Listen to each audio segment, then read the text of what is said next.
ரஜினியோடையும் கமலோடையும் பழகிட்டு ஆள். இந்த ஆலியார் கூட்டத்தில் எப்படி வந்து சேர்ந்தாருங்கிற கேள்விக்குறி உங்களில் பல பேருக்கு இருக்கும். நான் சேர்ந்து பல வருஷம் ஆயிடுச்சு. அது மட்டும் இல்லை, இங்கே பயிற்சி எடுத்து ஐயா கிட்டையே படித்து அருள்நிதி வாங்கினேன் அப்படிங்கிறத மகிழ்ச்சியோடையும் பெருமையோடையும் அவரிடத்தில் சொல்லிக்கொள்ள ஆசைப்படுறேன். என்னுடைய வேதாத்ரி மகரிஷியா அவர்கள் இறந்த பிறகு மயிலானந்த ஐயா, சின்னச்சாமி ஐயா, நம்முடைய ப்ரொஃபஸர்கள், துணை பேராசிரியர்கள் அவ்வளோ பேரும் நம்முடைய ஐயாவுடைய கொள்கைகளை மிகச் சிறப்பாக நடத்தி கொண்டு வந்து புதிய நம்முடைய ஐயாவுடைய கொள்கைகளை மக்களிடத்தில் கொண்டு போய் சேர்க்கிறத விட மாணவர்களிடத்தில் கொண்டு போய் சேர்த்திருப்பதற்காக அவர்களை உணமாற பாராட்டுறோம். இங்கே இருக்கிற முருகானந்தம் அவர்கள் அவர் கிராமத்தை எல்லாம் தத்தெடுத்துக்கிட்டு பண்ணிக்கிட்டு இருந்தார். இன்றைக்கி வந்து ப்ரொடியூசராக வந்து நிற்கிறார். நல்லா கைதட்டுங்களா ஒரு தடவை.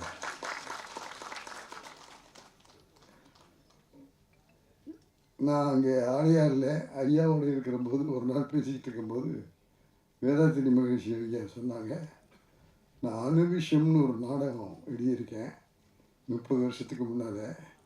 அதை நாடகமாக்கி போட்டிங்கன்னா நல்லாயிருக்கும், முயற்சி பண்ணி பாருங்கன்னு சொன்னாங்க. உடனே சென்னைக்கு வந்து பூர்ண விஸ்வநாதன் குரூப்பில் அந்த நாடகத்தை சொல்லி அதை நாடகமாக்கி ஐயாவுடைய பிறந்த நாளைக்கு ஐயாவுடைய முன்னாலேயே ஆலியாரில் அனுவிஷம் நாடகத்தை நடத்தி கொடுத்தோம் அப்படிங்கிறத மகிழ்ச்சியோட உங்களுக்கு சொல்லிக்கிறார். அதை போய் நான் ஆலியாரில் என்னுடைய பிறந்த நாள் அன்றைக்கி பெரும்பகுதி ஆலியாரில் இருப்பேன். அப்படி இல்லை அப்படின்னா திருவத்தியூரில் இருப்பேன். நான் ஒரு நாள் திருவத்தியூரில் போய் தங்கியிருக்கிற போது திடீர்னு சூப்பர் ஸ்டார் ரஜினிகாந்த் வந்துட்டார்.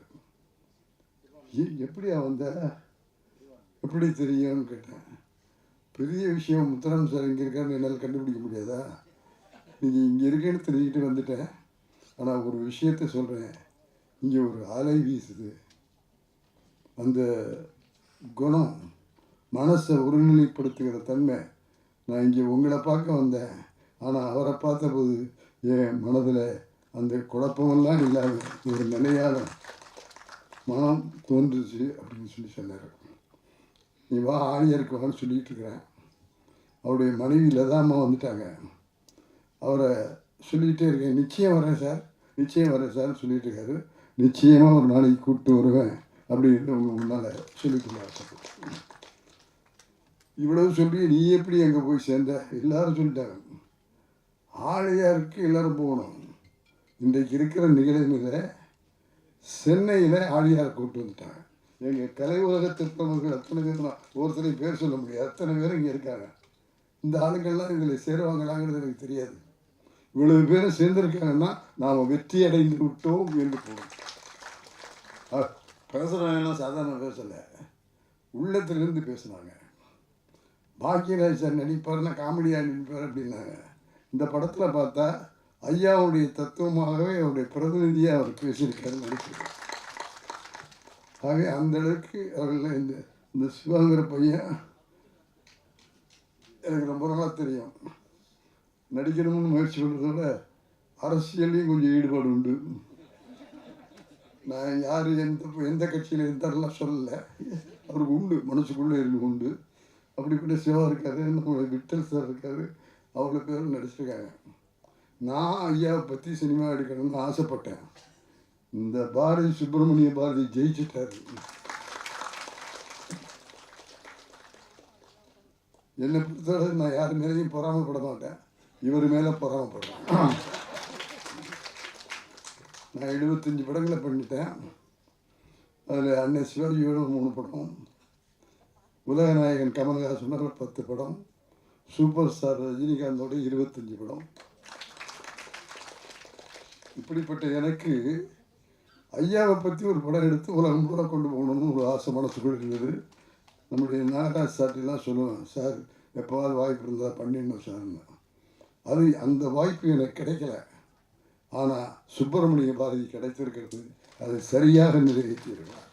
அவரோட சிந்தனைகள் சத்தியம், மற்ற டெக்னீஷியன்ஸ், அவ்வளவு பேருக்கு என்னுடைய மனமார்ந்த பாராட்டுக்களையும் வாழ்த்துக்களையும் தெரிவித்துக் கொள்கிறேன். ஒரே ஒரு விஷயத்தை மட்டும் சொல்லி நிறைவு செய்கிறேன். நான் இன்னைக்கு ஆனந்த வாழ்க்கைக்கு எடுத்துக்காட்டான மனிதனாக ஆனந்த வாழ்க்கையை வாழ்ந்து கொண்டிருக்கிறேன். அதற்கு காரணம் இந்த ஆனந்த வாழ்க்கை. படத்தில் சொன்னாங்களே பாக்யராஜ் என்னென்ன பண்ணணும், என்னென்ன செய்யணும் அப்படின்னு. ஒன்றுமே இல்லை, 3 விஷயம்தான். ஒன்று உடற்பயிற்சி, உணவு பயிற்சி, மனவளக்கலை பயிற்சி, தியானம். இந்த 4ஐயும் செய்யுங்க. ஐயா சொன்ன அத்தனையும் உங்களுடைய வாழ்க்கையில் கிடைக்கும் என்பதற்கு நாங்கள்லாம் சாட்சி. நான் ஒரு மனக்குழப்பமான நிலைமை, ஒரு இடம், ஒரு நேரம். நான் இவ்வளோ படம் பண்ணியிருக்கேன். இந்த சிங்கம்புலி கரடிகளெல்லாம் வச்சு மேய்ச்சிருக்கேன். எனக்கு எவ்வளோ டென்ஷன் இருந்திருக்குன்னு உங்களுக்கு தெரியும். நான் வீட்டில் படுத்து தூங்குகிற நாட்களை விட ஸ்டுடியோவில் படுத்து தூங்குகிற நாட்கள் தான் அதிகம். ஆகவே நான் வீட்டையே கவனித்ததில்லை. ஆகவே வேலை வேலை வேலை, டைரக்டர் ஆகணுங்கிற அந்த லட்சிய கூறி, ஆகவே இப்படி உழைச்சி பாடுபட்டு ஸ்டுடியோவே எனக்கு வீடாக வாழ்ந்து கொண்டிருந்தேன். ஆகவே ஒரு கதவு திறந்தால் ஒரு கதவு மூடும்பாங்க. ஆகவே சினிமா என்கிற என்னுடைய லட்சிய கனவு நிறைவேறிச்சு. ஆனால் குடும்பம் என்கின்ற என் குடும்ப வாழ்க்கையை நிறைவேறலை. நான் மனைவியை பார்த்ததில்லை, குழந்தைகளை பார்த்ததில்லை. ஆனால் என்னுடைய மனைவி கமலா என்னுடைய குழந்தைகளை பார்த்து குடும்பத்தில் சினிமாவுக்குன்னு எழுதி கொடுத்துட்டோம். ஆகவே நாமே குடும்பத்தில் ஏற்பணும் என்னுடைய பாரத்தையும் சேர்த்து தூக்கி என் குடும்பத்தை நிலைநாட்ட பெருமை என் மனைவிக்கு சேரும். ஆகவே மனைவிக்கு நான் நன்றி சொல்கிறேன். எந்த அமைப்புலேயும் மனைவிக்கு விழா எடுக்கிற அமைப்பு எங்கேயாவது பார்த்துருக்கீங்களா? ஐயாவுடைய அமைப்பில் தான் மனைவிக்கு ஒரு நாள் ஒதுக்கி மனைவி வாழ்த்துவாங்க. அப்படி வாழ்த்துகிற அந்த விழாக்கள்லாம் நான் கலந்துக்கிட்டு இருக்கிறேன். ஆகவே அப்படி இருந்த என் மனைவி நோய்வாய்ப்பட்டு நான் பாண்டியன் படத்தினுடைய ஷூட்டிங்கில் இருக்கும்போது உடம்பு சரியில்லை, உங்களை கூப்பிடுறாங்க. நாங்கள் போய் பார்த்தா என்னுடைய மனைவி இறந்து விட்டாள். மாரடைப்பால் நான் போய் பார்த்தபோது அவள் உடம்புல உயிரில்லை, பிணமாக கிடந்தேன். போனேன், கத்தினேன், கதறேன், துடிச்சேன். இல்லை, முடிவு போச்சு. ஆகவே நான் தவறு செய்து விட்டேன் என்று உணர்ந்தேன். என் மனைவி இறந்து போகவில்லை. என்னுடைய வேலையும் அவளுக்கு கொடுத்து இப்போ தலையில் பாகத்தை தூக்கி வச்சு அவளை நோயாளியாக்கி கொன்னுட்டேன்னு ஒரு குற்ற உணவு எனக்கு வந்தது மனதில். ஆகவே இறந்து 3வது நாள் ஷூட்டிங்க்கு போய் ரஜினி சார் வேண்டான்னு சொன்னார். ரஜினி சார் வேண்டான்னு சிங்கப்பூர்லேருந்து ஃபோன் பண்ணார்.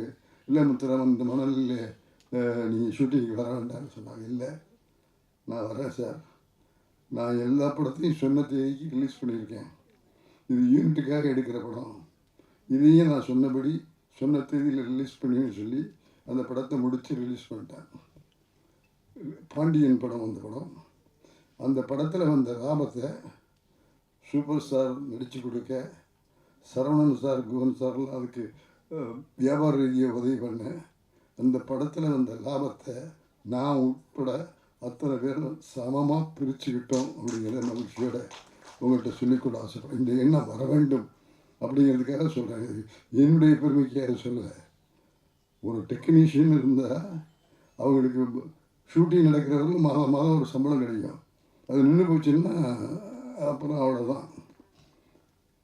யூனிட்டில் என்னை சேர்ந்து ஒரு 25 பேர் எல்லாம் ஒத்துமையாக எஸ்பிஎம் யூனிட்னு வேலை செஞ்சோம். அப்படி வேலை செஞ்சவங்களுக்கு எனக்கு படம் இல்லாமல் போடுச்சுன்னா அவங்களுக்கு சம்பளம் வராது. இதை ஒரு நாள் ரஜினிகிட்ட சொன்னேன். ரஜினி, கவர்மெண்ட் சைடு இது மாதிரி நமக்கெல்லாம் ஒன்று இது கிடைக்காது. அவங்க 25 பேர் நம்மளோடய இருக்காங்க, அவங்களுக்கு ஏதாவது செய்யணும். நிச்சயமாக செய்வோம் சார்னு செய்கிறேன்னு ஒத்துக்கிட்டு அதை செஞ்சு கொடுத்தாங்க. அதையெல்லாம் சமமாக பிரிச்சுக்கிட்டோங்கிறத அவங்கள்ட்ட சொல்லிக்கிறேன். ஆகவே என்னுடைய கடமையில் ஒரு பெரிய பங்கு அப்போ முடிஞ்சு போச்சு. ஆகவே அந்த படம் ரிலீஸ் ஆன பிறகு என்ன செய்யறதுன்னு புரியல. காரைக்குடிக்கு போயிடுறேன்னு சரணன் சார் கூப்பிட்டு சொன்னார். முத்துராமன், இங்கே நம்ம 18 மணி நேரம் வேலை செஞ்சாங்கன்னு சொன்னாங்க. அது மாதிரி நானும் 18 மணி நேரத்தில் 20 மணி நேரம் வேலை செஞ்சுருக்கிறேன். அப்படி இருக்கிற நீங்கள் காரைக்குடியை போய் என்ன செய்வீங்க? அவன் அது நீங்கள் நினைக்கிறது நிம்மதி தராது. அவன் உங்களுக்கு ஒரு ரூம் தர்றேன், ஒரு பையனை தர்றேன், ஒரு அசிஸ்டன்ட் தர்றேன், எங்களோட ஒருத்தர காலையிலேருந்து மாலை வரலும் ஒரு ஆஃபீஸுக்கு போய் இருந்துட்டு போகிற மாதிரி இருந்துட்டு போங்க, உங்கள் மனசில் ஒரு நிம்மதி கிடைக்கும்னு சொல்லி எனக்கு ஸ்டுடியோலேயே ஒரு ரூம் கொடுத்து இன்றைக்கி அந்த ரூம் இருக்குது. கையெழுத்த மாட்டீங்களா? சாதாரண அப்ரெண்டிஸாக போய் சேர்ந்து அசிஸ்டன்ட் டைரக்டர் ஆகி அவங்க கம்பெனிக்கே ஒரு கிட்டத்தட்ட 19 படங்களை இயக்கி எல்லாம் செஞ்சதுனால அந்த உணர்வுக்கு எடுத்துக்காட்டாக எனக்கு ஒரு ரூம் கொடுத்துருக்காங்க. எடிட்டிங் ரூம் ஒன்று ஆரம்பித்தாங்க. அந்த எடிட்டிங்கு எஸ்பிஎன் ஷூட்னு பேர் வச்சாங்க. சூப்பர் ஸ்டார் ஆக்ட் பண்ணி சங்கர் இயக்குன படம், ஏவிஎம் ப்ரொடக்ஷன்ஸ் படம், சிவாஜி ரஜினி ஆக்ட் பண்ண படம். அந்த படத்தில் நான் துணை தயாரிப்பாளர். இவ்வளவு ஏன் சொல்கிறேன்னா, இவ்வளவு என் பேர் வந்து சேர்றதுக்கு நான் அவ்வளவு உழைச்சேன். அந்த உழைப்பு எனக்கு பெரிய பலனை கொடுத்தது, லட்சியத்தை நிறைவேற்றி கொடுத்தது. ஆனால் என் மனைவியும் என் குடும்பத்தையும் நான் கழிப்பேன். ஆகவே அந்த குற்ற உணர்வுக்கு என்ன செய்யறதுன்னு புரியல. சரவணன் சார் போகண்டான்னு என்னை உட்கார வச்சுட்டாரு. அப்போவும் என் மனசில் கவலை போகல. என்ன செய்யறதுன்னு புரியாத போது என்னுடைய பிள்ளைகள்லாம் சேர்ந்து, அப்போ நீங்கள் அம்மாவையும் நினச்சிட்டு இங்கே இருந்தீங்கன்னா ஒரு குழப்பம் உண்டாகும், இப்படி பொள்ளாச்சி பக்கத்தில் போய் வந்தால் உங்களுக்கு மன தெளிவாகும், நல்ல இயற்கை காட்சிகள் போக்குவரத்துலாம் இருக்கும் அப்படின்னு சொல்லி அந்த ஏரியாவை கூப்பிட்டு போனாங்க. அப்போ நான் ஆழியாருக்கு போனேன். ஆழியாருக்கு போய் அந்த அணையெல்லாம் பார்த்துட்டு திரும்பி பார்த்தா அறிவுத்திருக்கோயில்னு ஒரு போர்டு. என்னென்னு நம்ம கேட்காத ஒரு அமைப்பாக இருக்குது. என்ன ஏதுன்னு போது கேட்டபோது அங்கே இருக்கவங்க சொன்னாங்க, வேதாத்ரி மகரிஷின்னு ஒரு பெரியவர் இருக்கார், அவர் சில கொள்கைகளை சொல்லியிருக்காரு. அந்த கொள்கைகள் உடலுக்கு பலத்தை கொடுக்கும், மனசுக்கு பலத்தை கொடுக்கும், வாழ்க்கைக்கு நிம்மதியை கொடுக்கும்னாங்க. இதுதான் எனக்கு வேணும், இங்கே வந்து கற்றுக்கிட்டோமான்னு கேட்டேன். இல்லை, சென்னையிலேயே கிளைகள் இருக்குதுன்னு சொல்லிட்டு கேகே நகரில் ஆறுமுகியா அப்படிங்கிற பேராசிரியர்கிட்ட போய் முதல் பயிற்சி மனவள கலை பயிற்சி எடுத்துக்கிட்டு அதன் பிறகு ஆழியாருக்கு போய் ஆழியாரில் எனக்கு எல்லா ப்ரொஃபஸரும் எனக்கு பெருமையோடு எல்லாருமே குரு. இந்த ஐயா தங்கவேலியா இங்கேருந்து சொல்லிட்டு இருக்காங்க, ஐயா பெருமாள் ஐயா, இப்படி எல்லாருமே அங்கே சேர்ந்து என்னை மகரிஷியினுடைய சிஷியனாகவே ஆக்கிட்டாங்க. ஆகவே மகரிஷியுடைய பழக்கம் வந்தது. அதை விட எனக்கு கிடைச்ச பெரிய பாக்கியம், மகரிஷி ஐயாவிடத்திலேயே மனவளக்கலை பயிற்சியை பெற்றேன், பாடம் படித்தேன், அவர் எனக்கு குரு என்பதை உங்களிடத்தில் சொல்லி, இவ்வளவு பரபரப்பாக படபடப்பாக ஓடிக்கிட்டு இருந்தேன்னா அந்த கவலைகளெல்லாம் மறந்து நிம்மதியோட மகிழ்ச்சியோட சந்தோஷமாக இருக்கேன்னு சொன்னால் வேதாத்திரி மகிழ்ச்சிகள் சொல்லிக் கொடுத்த உடற்பயிற்சி, மனவளக்கலைச்சி, தியானம், உணவு பயிற்சி, இதுதான் காரணம். ஆகவே நான் இந்த ஆனந்த வாழ்க்கைக்கு இன்றைக்கு துணையாக இருக்கேன், சந்தோஷமாக இருக்கேன்னா அதுக்கு காரணம் வேதாத்திரி மகரிஷி என்பதை மகிழ்ச்சியோடும் பெருமையோடும் சொல்லிக் கொடுக்கிறேன். அதை சொல்லிக் கொடுவதற்கு காரணம் இங்கே பத்திரிகையாளர்கள், ஊடகங்களைச் சேர்ந்தவர்களெல்லாம் இங்கே வந்திருக்கிறார்கள். அவர்களுக்கெல்லாம் சொல்லி கேட்டுக்கொள்கிறேன், எப்போ பார்த்தாலும் பாலியல் பயிற்சி, குடிப்பழக்கம், ஊழல் அப்படிங்கிறத ஃபோக்கஸ் பண்ணி மக்களிடத்தில் கொண்டு போய் சேர்க்குறீங்க. ஒரு மூத்த இயக்கணும்னா 60 ஆண்டு திரைத்துறையில் இருந்தவங்கிற முறையில் நாட்டுக்கு நல்லது நடக்கணும், வருங்கால சமூகம் நல்லா இருக்கணும்.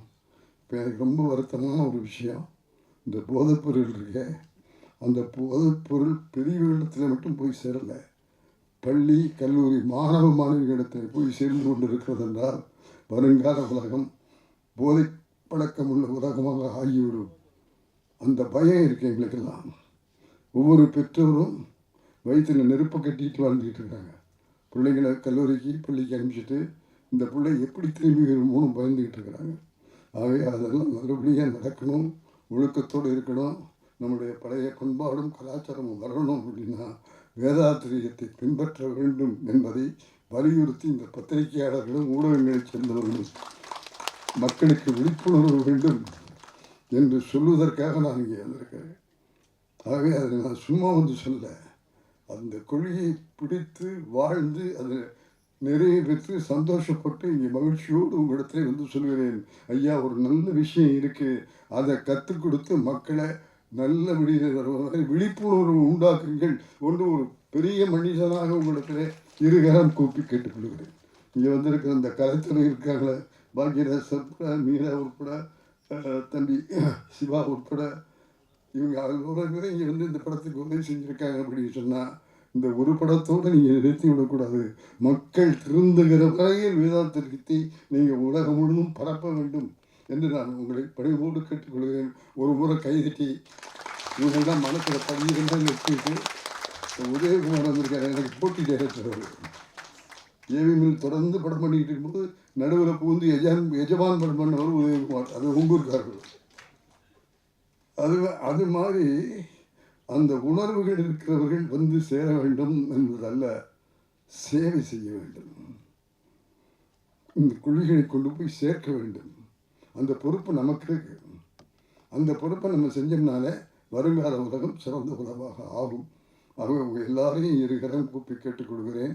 அதற்கு பத்திரிகைகளும் ஊடகங்களும் எங்கள் திரையுலகத்தைச் சேர்ந்தவர்களும் துணையாக இருக்க வேண்டும் என்று வேண்டுகோளை இந்த கூட்டத்தில் முருகானந்தம் பல நேரத்தில் கிராமத்துக்கு வரமாட்டீங்களா, நான் கிராமத்துக்கு வரல, நகரத்திலேயே உங்கள் கொள்கையை பரப்பி கொண்டிருக்கிறேன் என்பதை மகிழ்ச்சியோடு சொல்லிக்கொண்டு ஆசைப்படுகிறேன். ஆகிய வாழ்க்கை என்பது வேறு யார்கிட்டையும் இல்லை, ஐயா சொன்ன மாதிரி நம்மகிட்ட இருக்கு. நம்ம ஒழுங்காக இருந்தால் வாழ்க்கை நல்லா இருக்கும், நம்ம சந்தோஷமாக இருந்தால் வாழ்க்கை சந்தோஷமாக இருக்கும், நாம் கட்டுப்பாடோடு இருந்தால் வாழ்க்கை நல்லா இருக்கும், வரவுக்கு ஏற்று செலவு செஞ்சால் வாழ்க்கை நல்லா இருக்கும், பொறாமப்படாமல் இருந்தால் வாழ்க்கை நல்லா இருக்கும், கோவப்படாமல் இருந்தால் வாழ்க்கை நல்லா இருக்கும். இதுதான் மனவளக்கரை கொள்கை. இவைகளை படித்து கொண்டு வேதாத்திரி வெளியிலே நாமெல்லாம் வாழ்ந்து மகிழ்ந்து ஆனந்த வாழ்க்கை வாழ்வோம் என்பதை சொல்லி, எண்ணியது எண்ணியாக எய்துவர் எண்ணியர் திணியர் வகுப்பர் என்ற குரலை சொல்லி, எங்கள் திரையில் உலகத்தில் இருக்கிறவர்கள் இந்த அமைப்பை பின்பற்றி செயல்பட்டால் உங்களுக்கு பல குழப்பங்கிறது எனக்கு தெரியும். இப்போ சினிமா வந்து நஷ்டத்தில் போயிட்டுருக்கு.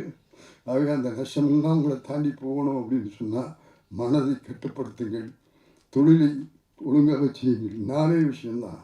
தொழிலை ஒழுங்காக கற்றுக்க, தொழிலில் முழு ஈடுபாடோடு செய்ய, வேலை செய்கிற போது நேரம் பார்க்காத, கடிகாரத்தை பார்க்காத. நாங்களும் கடிகாரம் பார்த்ததில்லை, சாப்பாடு பார்த்ததில்லை, தூக்கம் பார்த்ததில்லை, வேலை வேலை வேலை. அந்த உழைப்புக்கு முதலிடம் கொடு, நம்பிக்கையோடு இருக்கும். முடியுமான்னு கேட்டால் முடியாது. இந்த பாக்யராஜ் சார் இருக்காரு, இந்த பாரதிராஜ சார்ட்ட வரும்போது வெறும் எழுதி கொடுக்குற காப்பி ரைட்டர். அந்த காப்பி ரைட்டர் தான் இன்றைக்கி சென்னை தமிழகத்தில் ஸ்க்ரீன் பிளேயில் அவர் தான் நம்பர் 1. எப்படி முடிஞ்சுது சார்? ஏவிஎம்மில் ஒரு படம் பண்ணார், முருங்கங்கா, முந்தாணி முடிச்சு. எங்கள் ஸ்டுடியோவில் வந்து சப்ஜெக்டை கேட்காம பூஜை போட மாட்டாங்க. சரவணன் சார் கதையை சொல்லுங்க, நான் சொல்கிற நேரம் போது சொல்கிறேன்னு சொல்லிட்டு கதை சொல்லாமல் டபாய்ச்சிட்டு இருந்தார். கதை சொன்னால் தான் நான் பூஜை போடுவேன்னு சொன்னதுக்கு பிறகு கதை சொல்கிறேன் சார், ஆனால் ஸ்டுடியோவில் வச்சு உங்கள் ரூமில் வச்சு சொல்ல மாட்டேன், ரூமில் ஹோட்டலில் ரூம் போடுங்க, அங்கே வந்துடுங்க, நான் அங்கே கதை சொல்கிறேன்னு சொல்லிவிட்டு நம்முடைய பாக்யராஜ் அவர்கள் எங்கள் ப்ரொடியூசர்ஸ் எல்லாம் கூட்டிகிட்டு ஹோட்டலுக்கு போய் கதை சொன்னார். எல்லோரும் ஸ்கிரிப்டை வச்சுக்கிட்டு படிச்சுக்கிட்டு பார்த்து சொல்லுவாங்க. இந்த மனுஷங்கையில் ஒரு ஸ்கிரிப்டும் கிடையாது, ஒரு பேப்பரும் கிடையாது, ஒன்றுமே இல்லை சார். 3 மணி நேர கதையை பிக்சரைசேஷன் பண்ணுற மாதிரி படத்தொகுப்போடு சொன்ன கதையாசிரியர், திரைக்கதை ஆசிரியர் பாக்யராஜ். சரவணன் சார் அவங்களாம் எத்தனையோ கதை கேட்டிருப்பாங்க, எல்லாம் பண்ணியிருப்பாங்க. இவருடைய கதையை கேட்ட பிறகு இப்படி ஒரு ஆள் திரைக்கதையோடு சொன்னது நீங்கள் ஒருத்தர் தான் அப்படின்னு பாராட்டின பெருமை அந்த ஏவிஎம் ஸ்டுடியோவுக்கு உண்டு. அதில் எனக்கும் பங்குண்டு. அவர் தான் பாக்யராஜ் என்பதை உங்களிடத்தில் சொல்லிக்கொள்கிறேன். சிரிச்சுக்கிட்டு இருக்கு. ஆகவே அவரையும் நான் இந்த நேரத்தில் வளர்த்தேன். அவர் வந்து வேதாத்திரியில் உள்ள வந்து இருக்கிறதெல்லாம் எங்களுக்கு கிடைத்திருக்கிற மிகப்பெரிய வெற்றி. ஆக இங்கே இருக்கிறவங்க அத்தனை பேரையும் நான் வேதாத்திரியத்துக்கு வாங்கன்னு கூப்பிடுறதுக்கு எனக்கு உரிமை உண்டு. 20 வருஷமாக அவங்களோட வாழ்ந்துக்கிட்டு இருக்கிறேன். அவையில் பலன் பெற்ற மனிதனாக உங்களிடத்தில் சொல்லிக் கொள்கிறேன். தயவு செய்து நீங்கள் எல்லாம் வேதாத்திரியத்துக்கு வந்தால் இந்த மனக்குழப்பம் இல்லாமல் மன அமைதியோடு மகிழ்ச்சியோடு வாழ முடியும். நீங்கள் மட்டும் இல்லை, உங்களோடு சேர்ந்து நம்ம கலைக்கூட்டத்தையே கூட்டிக் கொண்டு வர வேண்டும் என்று உங்களை எல்லாம் கேட்டுக்கொள்ள ஆசைப்படுகிறேன். ஆக நீங்கள்லாம் கூட்டிகிட்டு வந்தீங்கன்னா இந்த உலகம் என்ன மூலம் பயந்துக்கிட்டு இருக்கிற அந்த சூழல் போய் உலகம் ஒரு அமைதியான உலகமாக ஆகும், நம்மளை ஆக்க முடியும் என்ற உறுதியை எடுத்துக்கொள்ள வேண்டும் செய்து எண்ணியது எண்ணியாங்க எய்துவர் எண்ணியர் திணியர் என்ற குரலை சொல்லி அனுபவத்தோடு அந்த மகிழ்ச்சியோடு உங்களிடத்தில் பகிர்ந்து கொள்கிறேன். வெறுமனைக்கு சொல்லலை, ஆனந்த வாழ்க்கை வாழ்வதற்கு இந்த ஆனந்த வாழ்க்கை துணையாக இருக்கும். அதற்கு பாடுபட்ட தம்பி சுப்பிரமணிய பாரதி பேரே அவன் பாரதின்னு வச்சிருக்கான். அந்த பாரதியினுடைய அந்த வீரமும் தைரியம் அந்த பையனுக்கு இருந்திருக்கு. அதேமாதிரி அது கூட இருக்கிற சத்யா, மியூசிக் டைரக்டர்ஸு, மற்ற டெக்னீஷியன்ஸு அவ்வளோ பேருக்கு என்னுடைய மனமார்ந்த பாராட்டுக்களை சொல்லி நான் இயக்க வேண்டும் என்று எண்ணியிருந்த ஒரு படத்தை அவர்கள் இயக்கி இருக்கிறார்கள். அந்த இளைஞர்களை மனமாற குணமாற வாழ்க வாழ்க வாழ்க என்று வாழ்த்தி விடைபெறுகிறேன்.